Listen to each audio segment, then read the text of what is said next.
समझ गए, ठोर महाराज का स्वागत के लिए, समझ गए।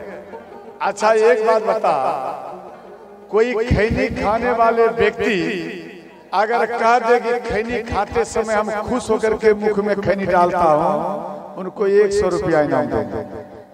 अगर कोई कह दे हंसते हुए आहा कितना सुंदर लगता है, जैसे चाय पीते ना टेस्ट लेके आहा कितना सुंदर, उसी प्रकार से अगर खैनी खाते समय वो हंस करके खाए मुस्कुरा के नहीं, वो जब खैनी खाएगा मुंह ऐसे ऐसे करेगा, मुंह कह रहा है, मुंह कहता अरे भाई मेरे पास में क्यों डाल रहे हो, हाथ के तने जबरदस्ती डालूंगा, खाओ अंदर में रखो।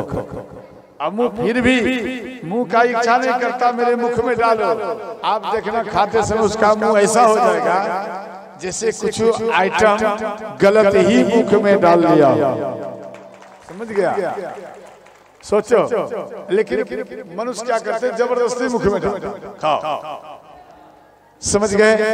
अंत में ध्यान देना, भगवान राम के पास में मां सीता आई, आपस में एक दूसरे को देखे, नयन खुला रहा, नयन जब खुला रहा तो आप बताओ बेटा बेटी और दामाद अगर आपस में मिले तो क्या उस जगह बुजुर्गों को रहना चाहिए?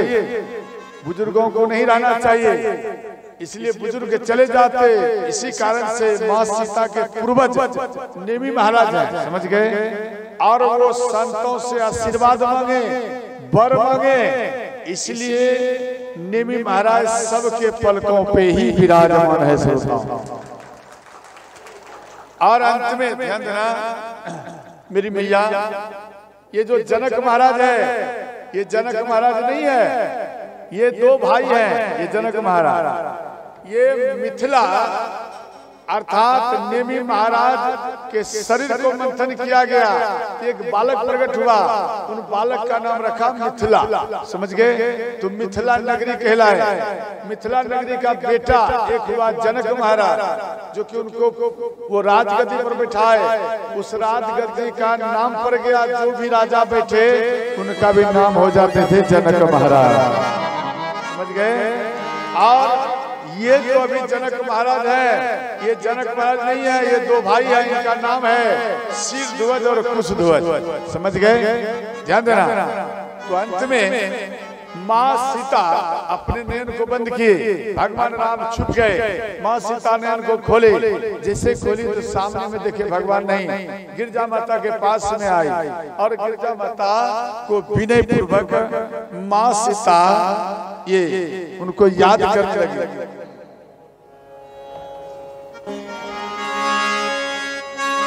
विनय प्रेम बस भई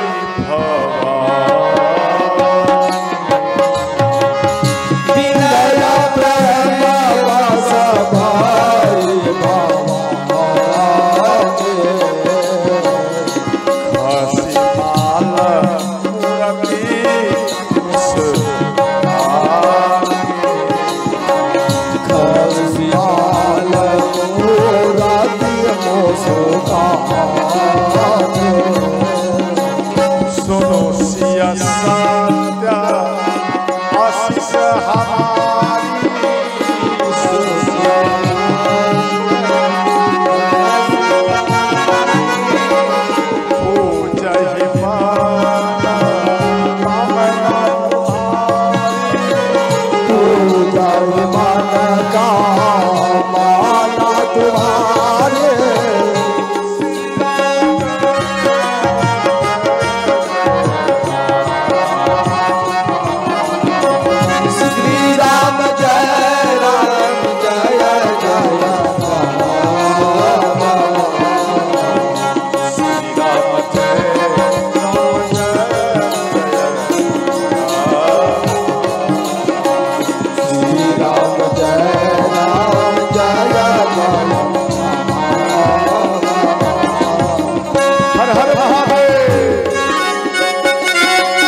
देना, वो मूर्ति मुस्कुराने लगी।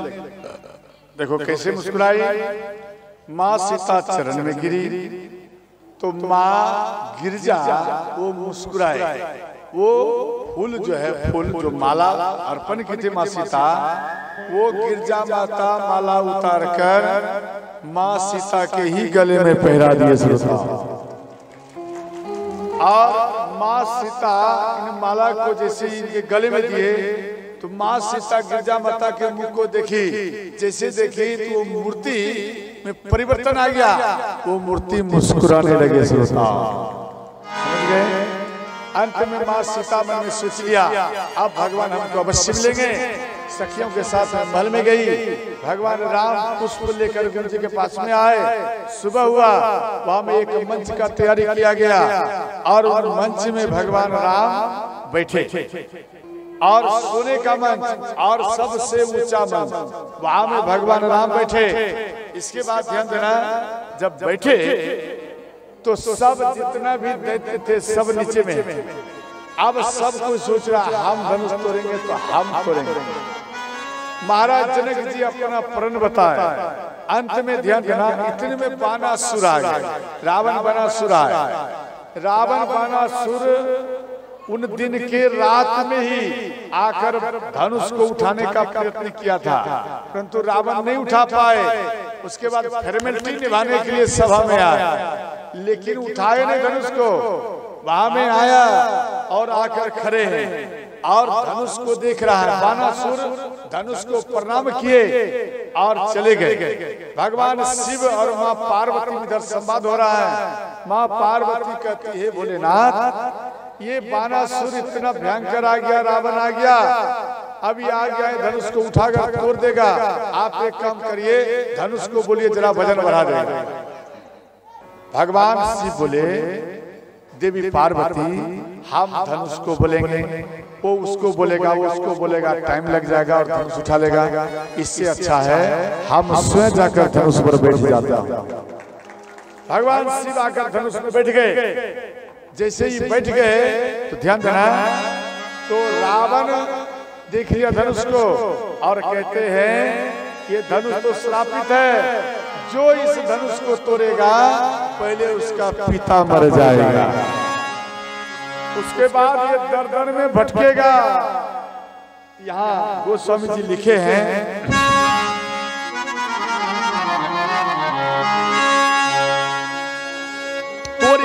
जो धनुष पिता मर जाए,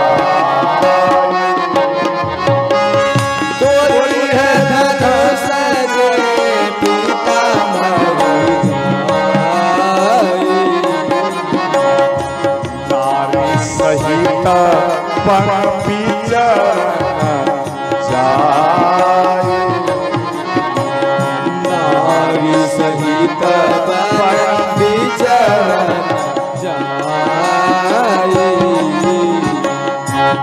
जो इस धनुष को तोड़ेगा पहले उसका पिता मरेगा, उसके बाद वन में भटकेगा। अब सबका होठ सूख गया। रावण जो बोलता सच बोलता, मेरे बेटी के भाग्य में कैसा लिखा।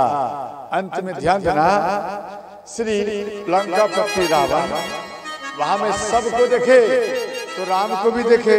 तो रावण बोले कि हे राम, इस सभा में कोई धनुष नहीं तोड़ेगा, एक केवल आप ही हो जो धनुष को तोड़ोगे।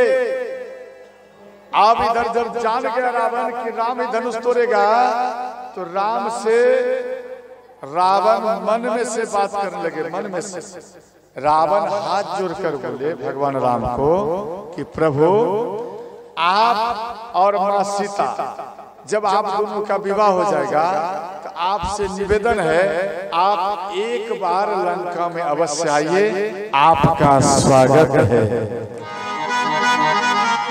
ये बात रावण भगवान राम को बोले, समझ गए। भगवान राम बोले नहीं नहीं, हम लंका नहीं जाएंगे। रावण को आ गया क्रोध, अगर आप नहीं जाएंगे तो आपको हम अपने तरीके से ले जाएंगे। समझ गए। अब ये मन में बात हुआ। अब सबको जना के रावण कहते, हे सभासदों, जिनको धनुष तोड़ना है तोड़ो, हमें कोई फर्क नहीं, लेकिन हम वचन ले रहा हूँ कि एक बार सीता को लंका लेकर जाएंगे, ये भी मेरा वचन है। इतना कहकर रावण चला गया। ध्यान देना, इधर एक पोपट लाला धनुष तोड़ने के लिए बोले, आप धनुष तोड़ने के लिए आए? बोले हाँ। आपके अंदर में कितना बल है?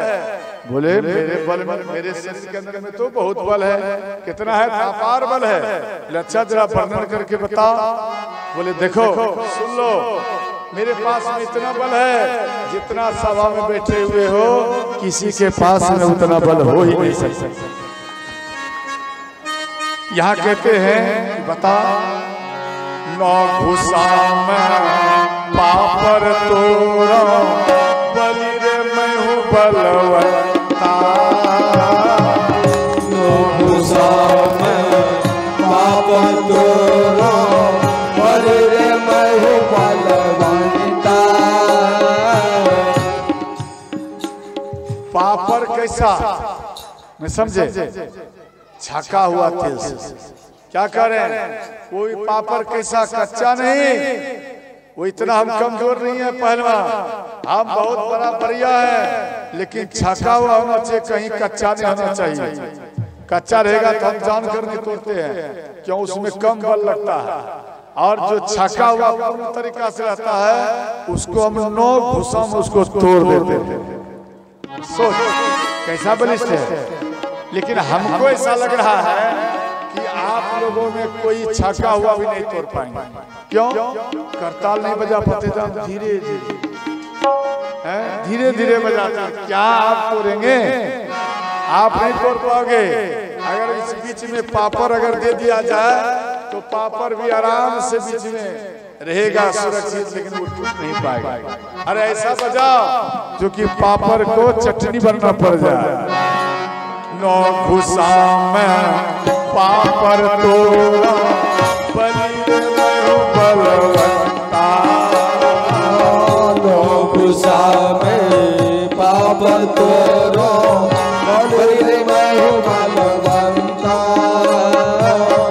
फिर कहते माता लोग देखते, वो सब केवल देख रहे हैं कैसे पापर टूटे।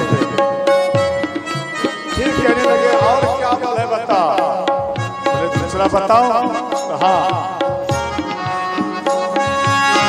जाओ बकरिया छिकी दे छे, जाओ बकरिया छिकी दे छे। नहीं समझे? बकरी है ना, बकरी बकरी छिकती है या नहीं? तो वो छिकने की बात आ रहा है। जाओ बकरिया छिकी दे छे, जाओ बकरिया छिकी दे छे। चौकी तरह घुसिया बारे में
ध्यान देना, अंत में जितना भी वहां पर दैत्य थे सब एकाएक धनुष को तोड़ने लगे, तो कोई नहीं तोड़ पाए।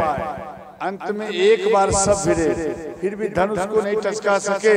ध्यान देना, तो अंत में महाराज जनक जी उदास हो गए। जे अब ये हमारी बेटी कुंवारी रह जाएगी, ये पृथ्वी वीरों से खाली है। लक्ष्मण जी को क्रोध आ गया। लक्ष्मण जी बोले कि हे राजन, आपको क्या मालूम नहीं, इन सभा में कोई रघुवंशी बैठा हुआ है। अगर कहीं भी एक भी अगर रघुवंशी है, उन जगह में ये शब्द नहीं बोलना चाहिए। और ये धनुष की बात करते, ये धनुष तो कच्चे घरे के समान, यानी इस धनुष को तो क्या ये पूरा पृथ्वी को हम कच्चे घरे के समान हम फोड़ सकते, चूर कर सकते। ये धनुष क्या है? तो भगवान राम बोले भैया लक्ष्मण बैठ जाओ। तो लक्ष्मण जी बैठ गए। अब गुरु जी कहते हैं हे राम, उठहु राम भजहु भव चापु, उठहु राम भजहु भव चापु।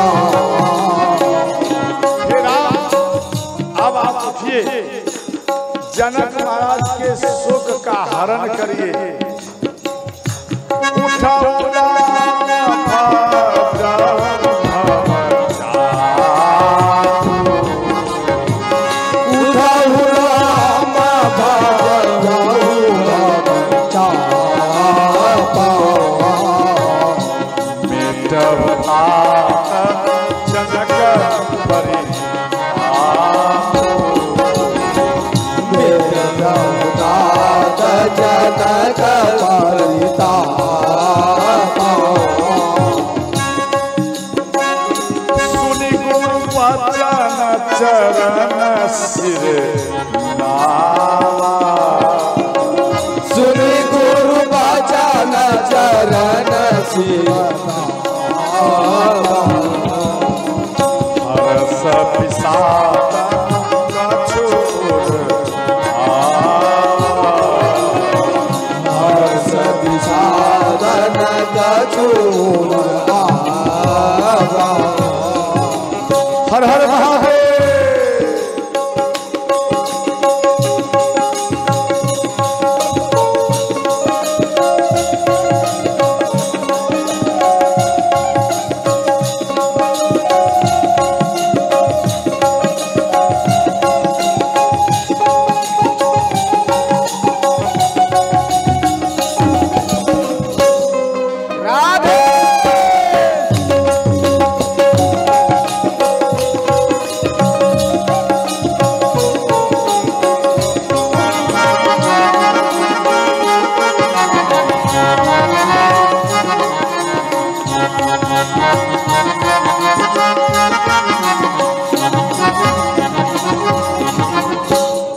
हे राम, अब आप उठिए और जनक महाराज के सुख को आप हरण करिए।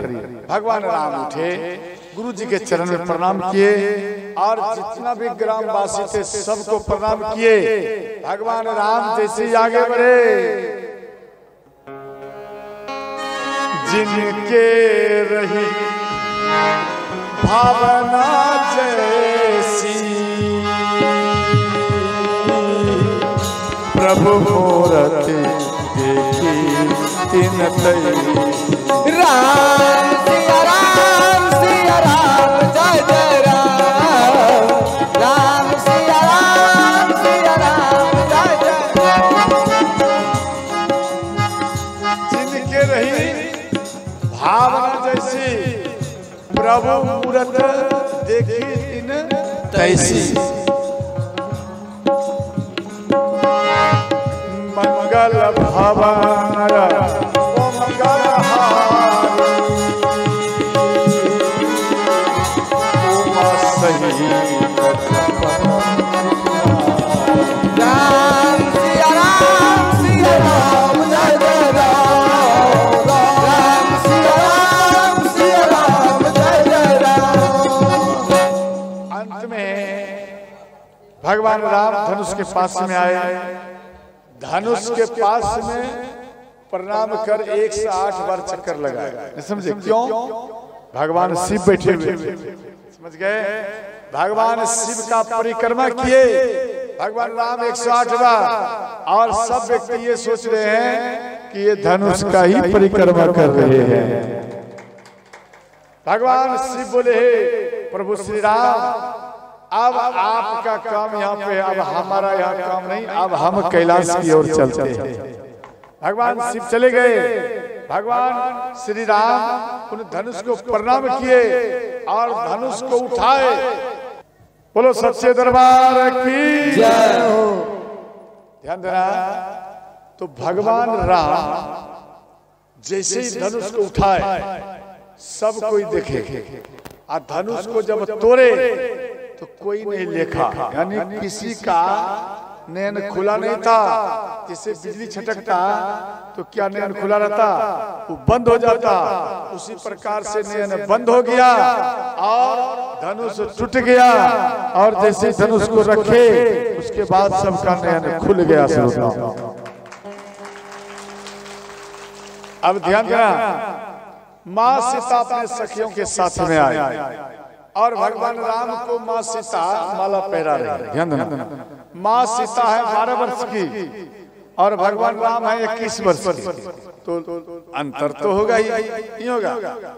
तो यहाँ सखियां कहती, हे राम थोड़ा झुक जाओ ना, आप जरा झुक जाइए, झुक जाइयो किशोर जी, किशोरी मोरी छोटी है, झुक जाइयो किशोर जी, किशोरी मोरी छोटी है, किशोरी मोरी छोटी, किशोरी मोरी छोटी, किशोरी मोरी छोटी, किशोरी मोरी छोटी, किशोरी मोरी छोटी, किशोरी मोरी छोटी, किशोरी मोरी छोटी, किशोरी मोरी छोटी, झुक जाइयो किशोर जी, मोरी छोटी, झुक जाइयो किशोर जी, किशोरी मोरी छोटी।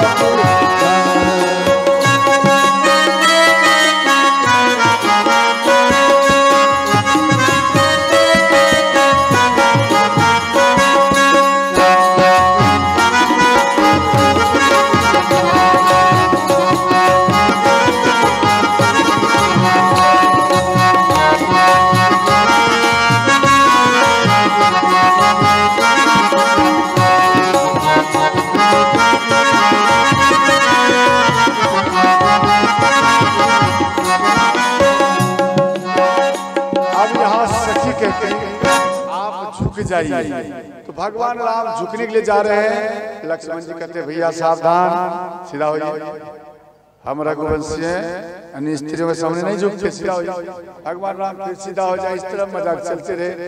गुरु विश्वामित्र लक्ष्मण जी को बुलाए। लक्ष्मण जरा, तेरा भैया राम इतना बड़ा कार्य किया, क्या एक बार भी दंडवत प्रणाम किया भैया को?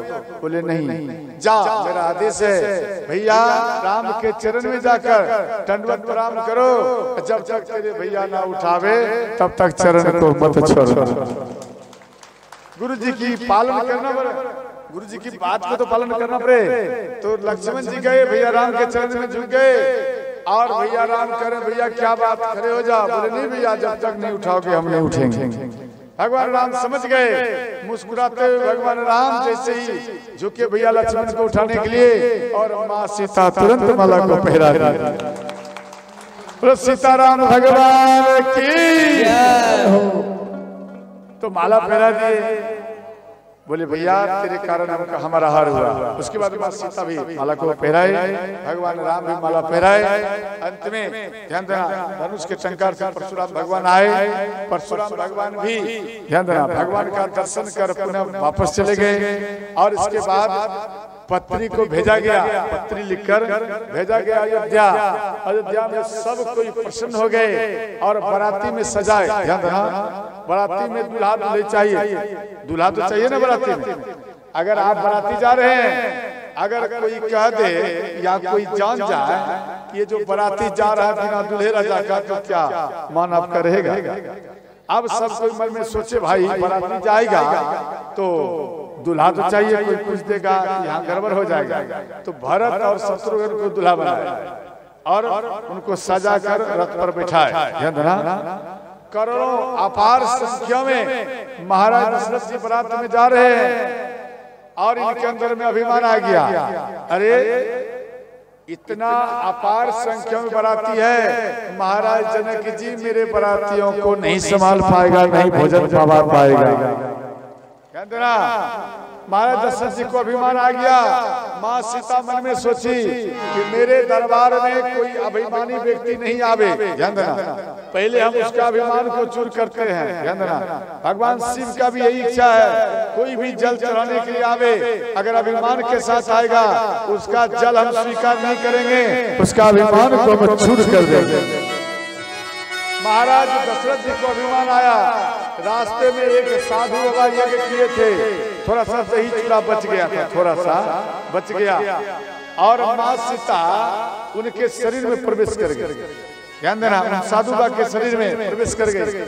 जैसे ही प्रवेश किए तो महाराज दशरथ जी को बोले वो साधु बाबा, सरकार मेरा इच्छा है आप सभी बारातियों को थोड़ा मैं भोजन पवाऊं, कुछ यज्ञ करने के बाद थोड़ा सा बच गया है, इसलिए ये थोड़ा सा सामग्री थोड़ा सा बचा हुआ है, थोड़ा सा दही है, थोड़ा सा चूड़ा है, सभी बारातियों को मैं पवाऊं। तो महाराज दशरथ जी हंसने लगे, अच्छा इतना सा चूड़ा इतना सा दही में पूरा बाराती को पवाओगे? बोले सरकार प्रयत्न करेंगे, आपका आदेश हो। बोले अरे काहे हमारा बेइज्जती करोगे, जाओ हट जाओ, चले जाइए, मेरा अपमान काहे कर रहे हो? बोले नहीं नहीं सरकार निवेदन है, चरण पकड़ लो। महाराज दशरथ जी हंसते हुए बोले ठीक जाओ पवाओ। बारातियों को जब वो साधु बाबा, यंदना कौन थे वो? स्वयं मां सीता थी। जब वो साधु बाबा भोजन पवाने लगे, 3 दिन 3 रात तक भोजन पवाते रहे, फिर भी वो भोजन उतना का उतना ही बचा रह गया। महाराज दशरथ जी के पास में जब भी वो आवे, बार बार भोजन पवावे, बार बार आ जाए, उतना का उतना ही दही और चूड़ा बचा हुआ मिला। महाराज दशरथ जी का अभिमान टूट गया और हाथ जोड़कर क्षमा मांगे, बाबा आप साधारण नहीं है, इसलिए आप अपना हाथ मेरे सिर पर रखिए। बाबा का हाथ सिर पर रहा, अंत में समझ गया ये भगवान का ही लीला है। महाराज दशरथ जी अयोध्या में जा रहे हैं। आज मेरे अमीर से होती है, गरीब से होती है, दूर से होती है, करीब से होती है, जहाँ भी होती है मेरे दोस्त, शादियाँ तो नसीब से होती है। आज मेरी रात शादी है, आज मेरी रात शादी है, राम की शादी है, मेरे घर शादी है, राम की शादी है, मेरे घर शादी है, आज मेरी रात शादी है। लगता है जैसे सारे संसार की शादी है, आज मेरी रात शादी है, आज मेरी रात शादी है।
भगवान की। बाराती अयोध्या में से जनकपुरी में आए, समझ गए। समय को देखते हुए जब आए तो अपार संख्या में है। तो माँ सीता भगवान राम को बोली कि हे नाथ, बाराती अपार संख्या में थोड़ा कृपा करिए। तो भगवान राम अंठा दिए, अरे तेरा नगरी है, तू जान, हमको क्या लेना देना, तुम जान। जब अंठा दिए तो माँ सीता जितना बाराती आए उससे डबल रिद्धि सिद्धि श्रोताओं प्रकट कर दी। अपने शरीर में से रिद्धि सिद्धि प्रकट कर दिए। जब अपार और हो गया तो भगवान राम ये महिमा को जप गए। सिया महिमा रघुनायक जान, सिया महिमा रघुनायक जान, हर से दया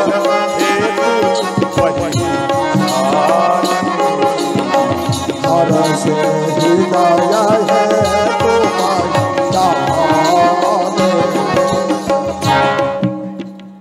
तो ये महिमा भगवान राम जान गए कि सीता अपना माया फैलाए। अंत में एक एक बाराती पर दो व्यक्ति भारी पड़ गए। इसके बाद ध्यान देना, तो इनका स्वागत किए और अंत में मंडप बनाया गया सुंदर सा। भगवान विश्वकर्मा को हवन किए। भगवान विश्वकर्मा आए और सेवक का रूप धारण किए और 4 मंडप को तैयार किया गया, समझ गए। चारों मंडप को सजाए और इनको देखकर, कामदेव को देखकर, ध्यान देना, कामदेव भी लज्जित हो गए, इतना सुंदर मंडप बनाया। इसके बाद एक नियम था, वो पल्लव स्पर्श। पल्लव नहीं समझे, मारते न शरीर, पल्लव स्पर्श। तो वहां में राम को बुलाया गया, कुछ कन्याओं को ढक दिए और राम को बुलाया गया कि आपकी जो पत्नी होने वाली है, आप अपना पल्लव स्पर्श करो तब माना जाएगा, ये नियम है। भगवान शिव का याद किए, जैसे ही पल्लव स्पर्श किए स्वयं माँ सीता ही थी श्रोता। इसके बाद ध्यान देना, श्री भरत जी को बुलाया गया तो भरत जी स्पर्श किए तो मांडवी थी। इसके बाद श्री लक्ष्मण जी को बुलाया गया, लक्ष्मण जी जैसे ही पल्लव स्पर्श किए तो उर्मिला ही थी। ध्यान देना, अब शेष एक रह गया, शत्रुघ्न को बुलाया कि जब शेष रह गया एक, शत्रुघ्न जी को बोले आप भी पल्लव स्पर्श करो। शत्रुघ्न जी बोले अरे काहे लो पल्लव स्पर्श करेंगे, एक काम करो, जो रह गया सो मेरा हो गया। बोले नहीं, यहाँ का नियम है, आपको ऐसा करना पड़ेगा। बोले ठीक है, पल्लव स्पर्श कर दिए। बोले अब तो ठीक। बोले कम से कम ये चादर को हटाकर देख लो, अपना पत्नी का दर्शन करो। आपका तीनों भाई दर्शन किया। बोले ठीक है, अगर ये नियम है। तो जैसे ही पल्लव को चादर को हटाए, वहां पर दुल्हन के स्थान पर मोछ वाला दूल्हा ही बैठा हुआ था। अब इनको लाज लगे, भैया राम के पास आए, सारा बात बताए। भगवान राम बोले भैया ये जनकपुर है, छोटा भाई कुछ ज्यादा टर करते ना, इसलिए बोले भैया ये जनकपुरी है, इसलिए सावधान, यहाँ में ज्यादा खटखट करना नहीं चाहिए। तो अंत में ध्यान देना, श्री भगवान राम मंडप में आए और मंडप में विवाह करने के लिए बैठे। ध्यान देना, तो विवाह करने लगे। रामपुर को छोड़कर कोई और भी दूर दराज से आए हैं, जरा वो हाथ उठा पाता, या पुरुष लोग भी उठा सकते। बिशनपुर, अरे बिशनपुर में तो हम स्वयं जाएंगे, उसके लिए तो राधे राधे है। आया ठीक, बिशनपुर में कथा होगा, बहुत विधि पूर्वक होगा, यहाँ में भी है। तो अब बाकी शेष रामपुर से हैं, जरा रामपुर से जरा हाथ उठाओ, रामपुर के वासियों सब जितना है सब कोई उठाइए। वो बीच में माता लोग नहीं है क्या? देखो हम जब बैठते हैं तो आप सब रोटी मत बनाओ, सब्जी दाल बना के चले आइए, चाहिए तब रोटी बनाइए। राधे राधे कर रोटी बनाएंगे तो जो खाएगा उसके अंदर से भी ढीका रहेगा राधे राधे का। समझ गए? इसलिए सब कोई हाथ उठाइए, प्रेम से हाथ उठाइए, उठाइए। तो राधे राधे जब तो चले आएंगे बिहार, राधे राधे जब तो चले आएंगे बिहार, राधे राधे जब तो चले आएंगे बिहार, राधे राधे जब तो चले आएंगे बिहार, आएंगे बिहार चले आएंगे बिहार, आएंगे बिहार चले आएंगे बिहार, आएंगे बिहार चले आएंगे बिहार, आएंगे बिहार चले आएंगे बिहार। राधे राधे राधे राधे राधे राधे राधे राधे जब तो चले आएंगे बिहार, राधे राधे जब तो चले आएंगे बिहार।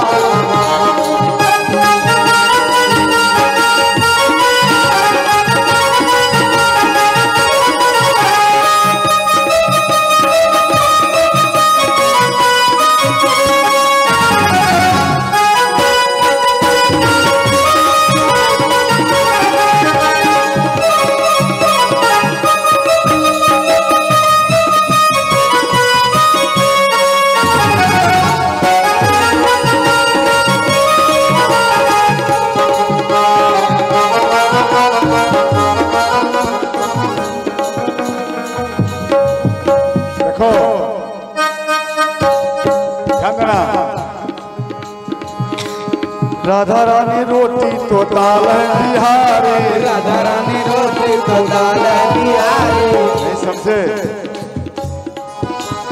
आते हो ना? राधा रानी रोटी तो दाल है बिहारी, राधा रानी रोटी तो दाल बिहारी, राधा रानी चैधा तो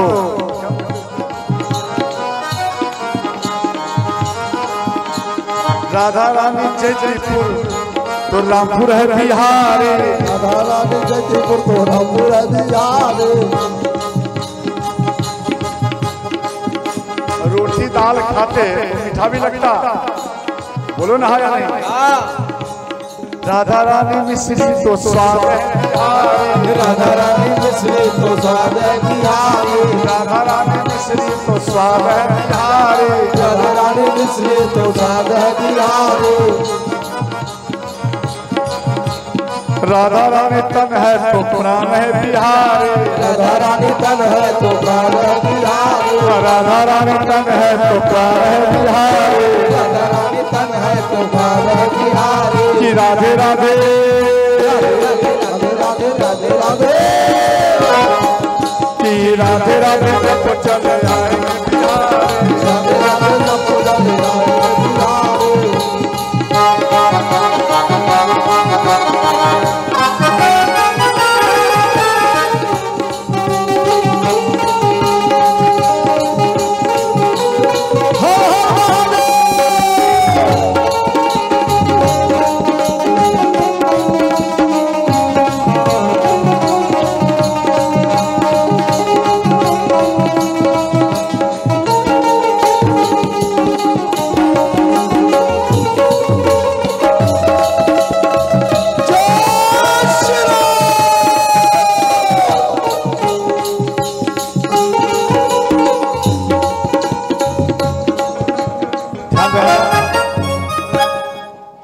अब देखो धनुष को तोड़ा जाए, धनुष को तोड़िए, भगवान राम आइए, धनुष को तोड़िए, तोड़ो। रामचंद्र की जय। हाँ कहाँ गए? सीता माता को लाओ।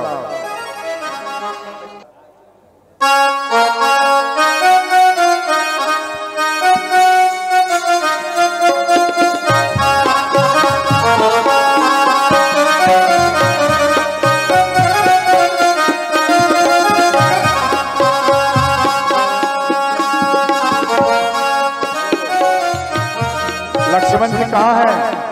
लक्ष्मण जी इधर आइए। श्याम रामचंद्र की ध्यान देना, एक चौपाई में बोल रहा हूँ, उन चौपाई को सब कोई ध्यान से रखना। देखो जितना भी स्वागत बताए हैं पुरुष हैं, इन चौपाई को मन में बिठा कर रखना, समझ गया? सदा आप स्वागत रहेंगे। सबको हाथ जोड़ दीजिए।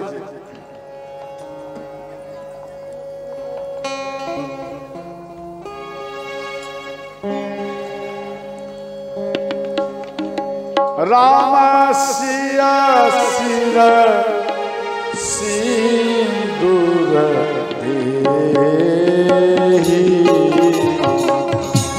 राम सिया सिर सिंदूर देहि, शोभा कही ना जाति विधि देहि,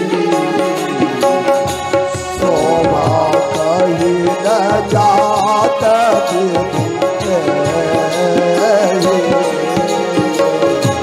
राम सिया सिर सिंदूर देहि, राम सिया सिर सिंदूर देहि, शोभा कही ना जाति विधि देहि, शोभा कही न जात विधि देहि, श्री राम जय राम जय जय श्री राम जय राम जय जय राम, श्री राम जय राम जय जय श्री राम जय राम जय जय राम, मंगल भानो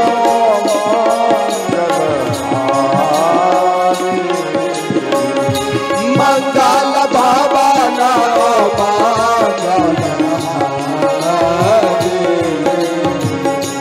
उमा सहित जपत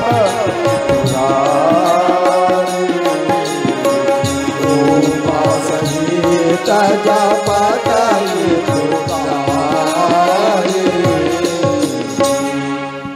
ध्यान देना, यहाँ से सिंदूर दिया जा रहा है। आप जो स्वागत माता हैं, आप सिंदूर को पहनना, अभी मैं पहनना, एक दूसरे को पहनाते जाना, फिर दूसरे को देना। और सिंदूर पहनने का है, देखो नाक से सिर तक पहनते हैं, समझ गए? तो पति का आयु लंबा होता है, समझ गए? अगर मानो आप नाक से नहीं पहन पाते, कोई बात नहीं, तो मांग में ही पहनो, थोड़ा लटका के पहनो, समझ गया? तो आपके पति का ही उम्र लंबा होगा, समझ गया? यहाँ में से दिया जाए। और दूसरा बात, थोड़ा संधि मिलान हो जाता तो अच्छा होता, कभी विलम्ब हो गया तो दो माता जाइए।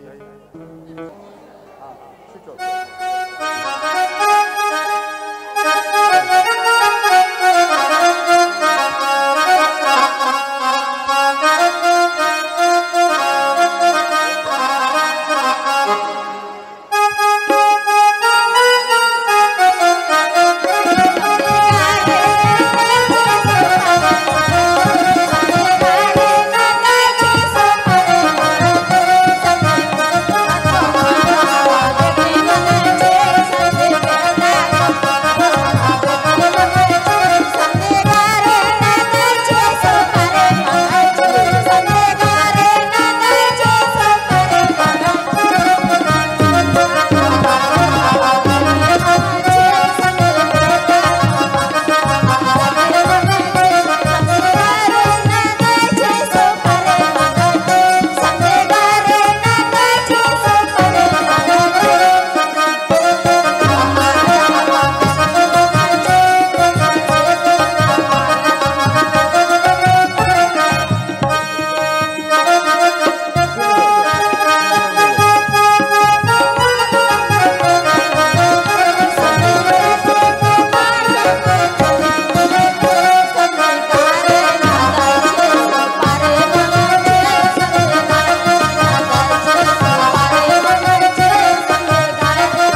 पंडित जी उतारे दो कदवा भागल जाए।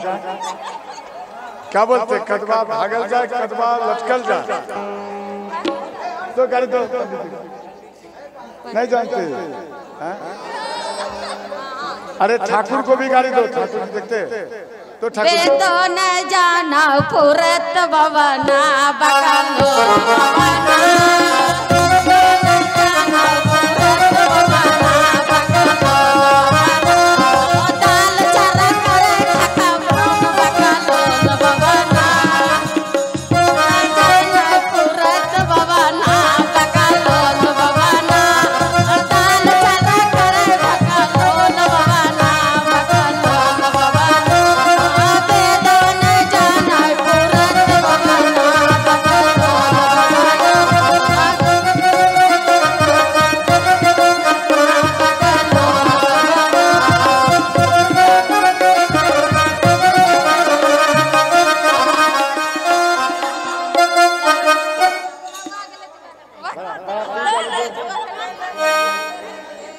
गाली देने आती है ना, दो उमस के गाली।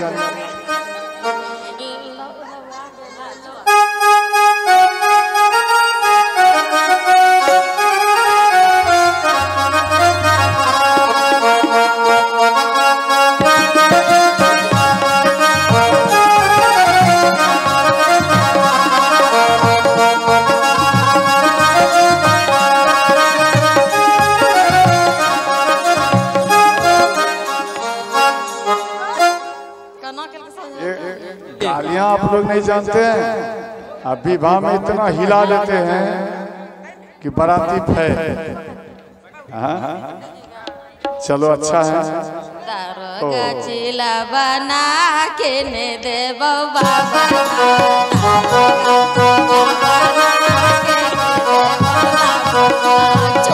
चुप रे बाबा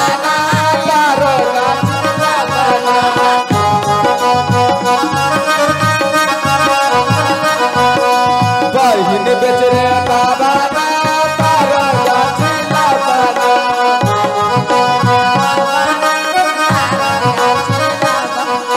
गहू बेच रे बाबा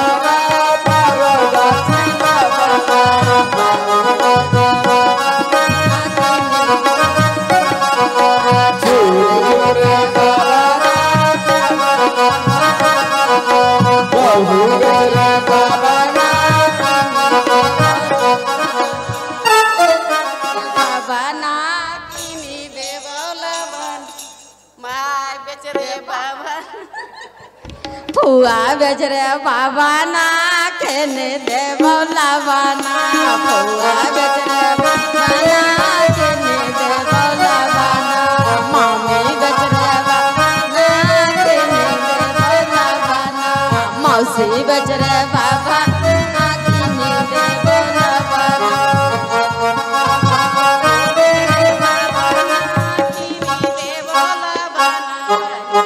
यहाँ में राम को मरवा पे लेके जा रहे हैं।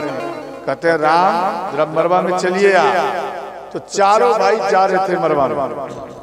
तो सखिया झटके से गई सामने और कहने लगी एक बात जानती हो? बोले क्या? दुल्हा किस प्रकार से चल रहे हैं मालूम है?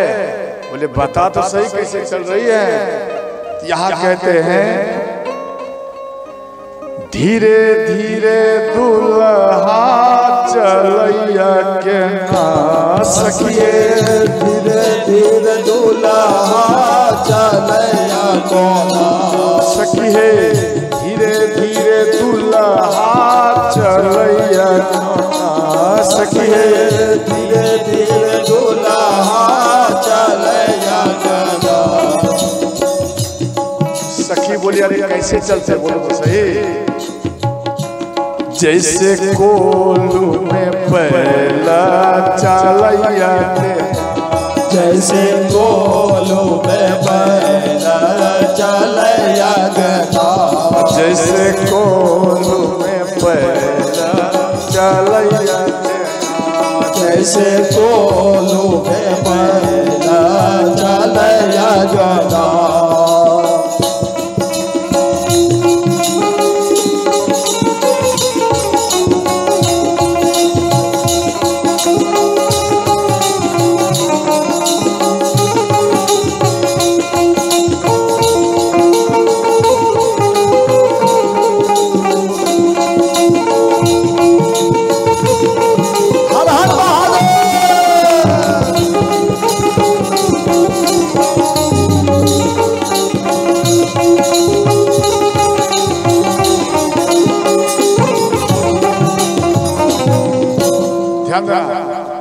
जैसे कोल्हू में, अच्छा बता, कोल्हू देखे, कोल्हू कोल्हू देखी, हम तो आज देखे ओ मोबाइल में, आज देखे वो जो बैल है ना कोल्हू के समान चलता है और गन्ना बीच में देता है, गन्ना हम आज देखे मोबाइल में, तो वो एक व्यक्ति बीच में गन्ना देता और वो बैल घूमता है और धीरे धीरे धीरे धीरे रस निकल जाता है।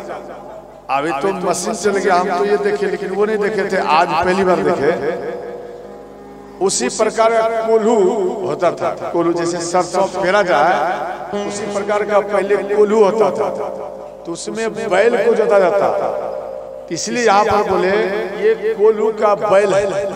अब देखो भगवान राम में सोचे तुमको कोल्हू का बैल बना दिया, भगवान राम खड़े हो, कोल्हू का बैल का अर्थ है। दूसरी सखी बोली आप हमको कोल्हू का बैल क्यों बनाया?